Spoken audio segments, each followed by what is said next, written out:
Application of integral के अंदर area of under curve हम लोग पढ़ रहे हैं और इसमें क्वेश्चन नंबर 10 को करने जा रहे हैं, जिसमें देखो क्वेश्चन में क्या बोल रहा है, एक्स इज इक्वल टू हमारे पास क्या है 4y और एक स्ट्रेट लाइन का इक्वेशन दिया हुआ है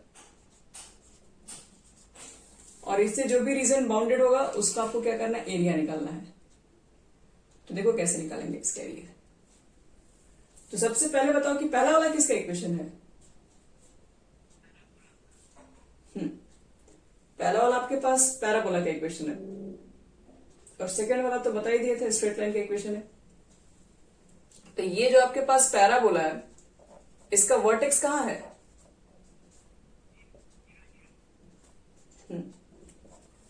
और कौन सी एक्सिस पर है, ये एक्स एक्सिस पे सिमेट्रिकल है।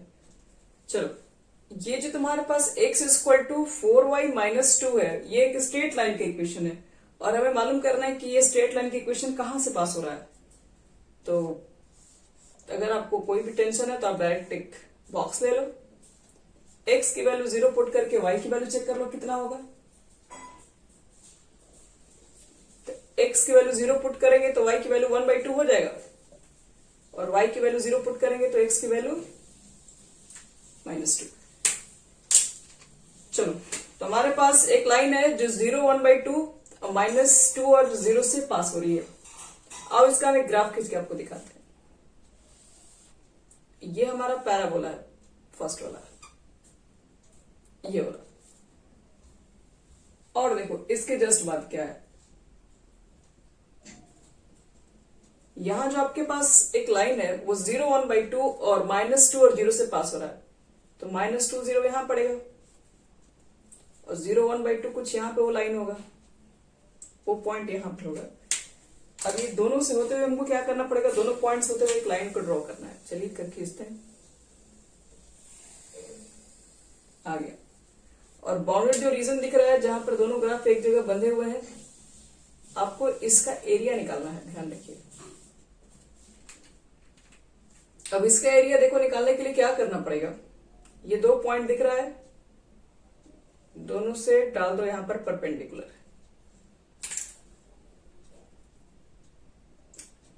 दोनों से आपको डालना है परपेंडिकुलर, तो परपेंडिकुलर देखो एक मिनट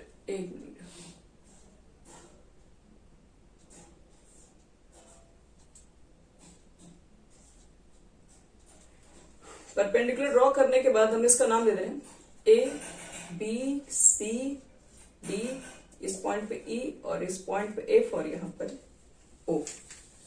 तो देखो तो हम ये पूरे ये जो आपको दिखाई दे रहा है ट्रापीजियम से, ट्रापीजियम के एरिया में से अगर हम ये कर्व के एरिया और इस कर्व के एरिया को निकाल दें तो जो बचेगा तो वो ये वाले पार्ट का एरिया हो जाएगा।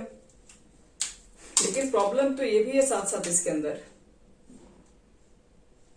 बात को थोड़ा ऐसे भी समझना पड़ेगा। ये एरिया सिमेट्रिकल नहीं है। एक चीज बताओ कि ये एरिया तो सिमेट्रिकल नहीं दिख रहा होगा। सिमेट्रिकल का मतलब है कि यहाँ पर दोनों साइड एक दूसरे का इक्वल नहीं है, इधर ज्यादा इधर कम है, तो इसमें हम 1 से निकाल के 2 से मल्टीप्लाई नहीं कर सकते हैं।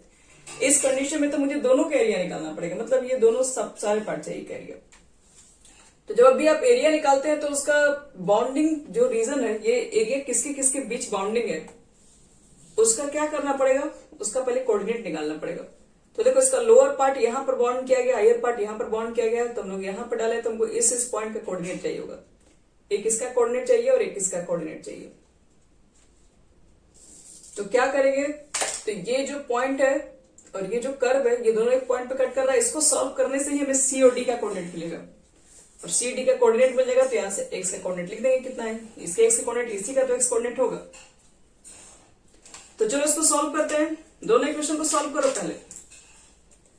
तो पहला इक्वेशन आपके पास है x square is equal to 4y और हम कह रहे हैं 4y का मान ये वाला पुट कर दीजिए यहां पे। तो लिख देना, पहले एक लाइन लिख देना कि जो C आपके पास है, C को क्या बोलोगे, C is the point of intersection. C and D दोनों बोल दीजिए। C and D is the, लिखो हम बोल रहे हैं C and D is the point of intersection of parabola and straight line. अब देखो क्या होता है, x square is equal to 4y और 4y की वैल्यू यहां से निकालोगे तो क्या हो जाएगा x+2।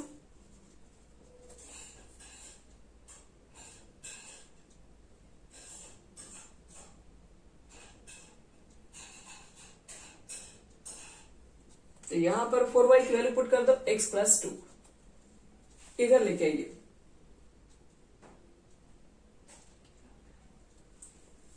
इसको इधर लेके आओगे तो x² minus x minus 2 is equal to 0। कितना लिख के इसको लिख सकते हो आगे, x²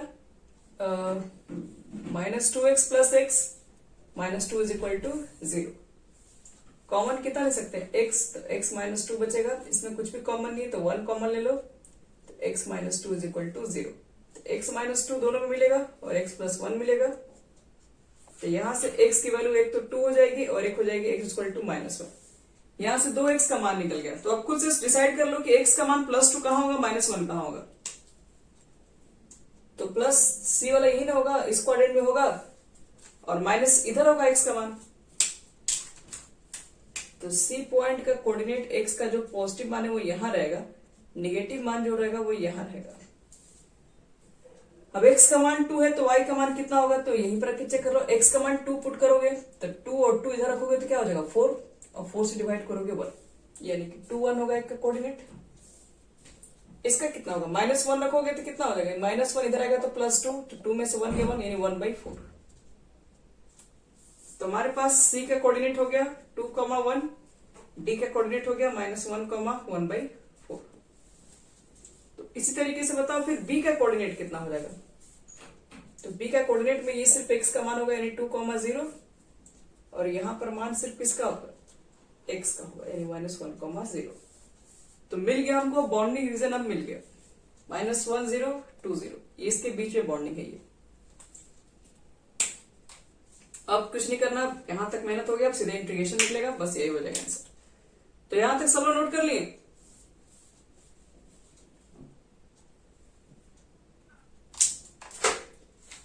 चलो बच्चे लोग, अब देखते हैं किसका एरिया निकालना है, उसको ऊपर रखते हैं। अभी सबका हमारा काम हो चुका है।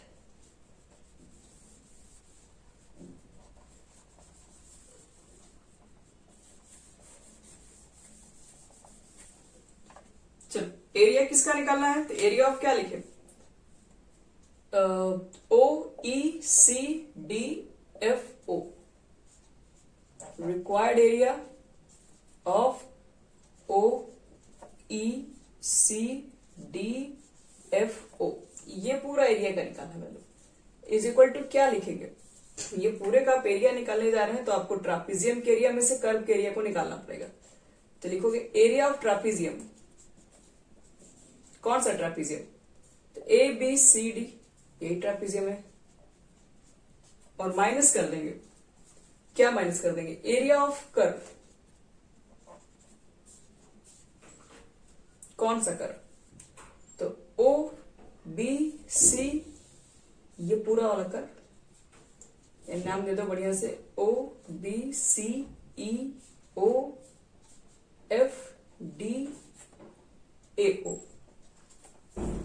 देखो हम पूरा क्या नाम दिए, अपने समझ लोगे, OBCEOFDAO।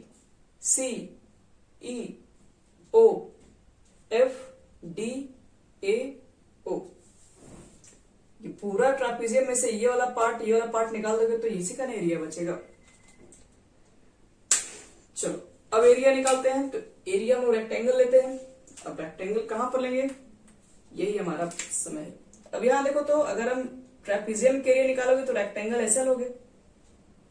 अगर ये रेक्टेंगल इसका अपर पार्ट चल रहा है, स्ट्रेट लाइन पे टच कर रहा है, स्ट्रेट लाइन का इक्वेशन क्या था, तो स्ट्रेट लाइन का हमारे पास इक्वेशन जो था वो x is equal to 4y minus 2 था। तो यहां से क्या करेंगे हम लोग, y dx लिखते हैं ना इंटीग्रेशन।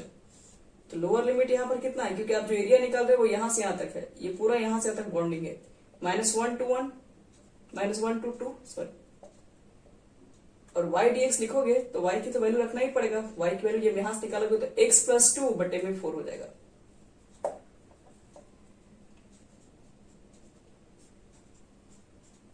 ये हो जाएगा पहला वाला का इंटीग्रेशन। माइनस दूसरे वाले का करो, दूसरे वाले का ये वाला कर्व लियो, तो इसका लोअर पार्ट -1 है, अपर पार्ट इसका भी 2 है। इसमें जब आप रेक्टेंगल खींचेंगे तो इसका अपर पार्ट किस पे चलेगा, ये पैराबोला पे चलेगा। पैराबोला से आपको y की वैल्यू निकालनी पड़ेगी। तो पैराबोला का इक्वेशन दिया था x square equal to 4y, y की वैल्यू निकालोगे तो एक्स स्क्वायर बाई 4 और ये हो गया dx। अब सॉल्व कर दो, ये जो भी आएगा यही होगा हमारा इंटीग्रेशन। तो हम क्या कर रहे हैं, ये नीचे वाले इक्वेशन को, नीचे वाले ग्राफ को हटा रहे हैं। चलो बच्चे लोग अब समझो यहां पर क्या होगा। x प्लस 2 1/4 को बाहर निकालो, x प्लस 2 का इंटीग्रेशन, x प्लस 2 का होल स्क्वायर बाई 2 होगा। ये दोनों का लिमिट सेम है ना, तो आप दोनों का इंटीग्रेशन एक साथ निकाल भी सकते हैं। दोनों का में से 4 को बाहर निकाल दिए हैं तो x प्लस 2 का इंटीग्रेशन इतना ही होता है, और x स्क्वायर का इंटीग्रेशन होगा x के पावर 3 बटे में 3 और लिमिट है -1 to 2। एक बार अपर लिमिट्स और एक बार लोअर लिमिट्स पुट करना स्टार्ट कर दो, जो आएगा कट आउट के जो आएगा वही आंसर होगा। 2 पुट कीजिए पहले जहां जाए x है, तो 2 पुट करोगे तो 2 प्लस 2 4 का स्क्वायर 16 बाई 2 हो जाएगा आपके पास 8। 2 का क्यूब करोगे तो 8 बाई 3 रह ही जाएगा। अपर लिमिट्स माइनस लोअर लिमिट जहां जाए से -1 होगा, -1 होगा तो 2 में से 1 गया 1 हो जाएगा, 1 का स्क्वायर तो 1 ही हो जाएगा 1/2। अब यहाँ -1 का क्यूब करोगे तो -1 और माइनस प्लस 1 यानी 1/3। एक मिनट, -1 का क्यूब कीजिएगा तो कितना हो जाएगा हम लोग का, ये -1 प्लस हो जाएगा। हाँ इसको सॉल्व करके देखो कितना आंसर आ रहा है, कुछ गड़बड़ तो इसमें नहीं है, चेक करना एक बार। नहीं तो -1 पुट करने पर ये 1 ही हो जाएगा और माइनस करने पर ये प्लस हो जाएगा। देखो तो कितना हो जाएगा, ये 24 में से 8 गया 16/3, ये कितना हो गया, एलसीएम हो गया 6 तो 3 + 2 5, एलसीएम 6 ले लो 32 माइनस ये कितना हो जाएगा, ये तो 5 ही रहेगा।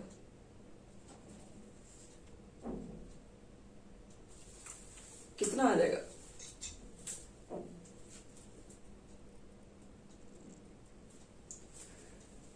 तो ये हो गया 27 बटे में 24, तो 3 से घटाओ 9 8 9/8 स्क्वायर यूनिट। ये हो गया हमारा कंप्लीट।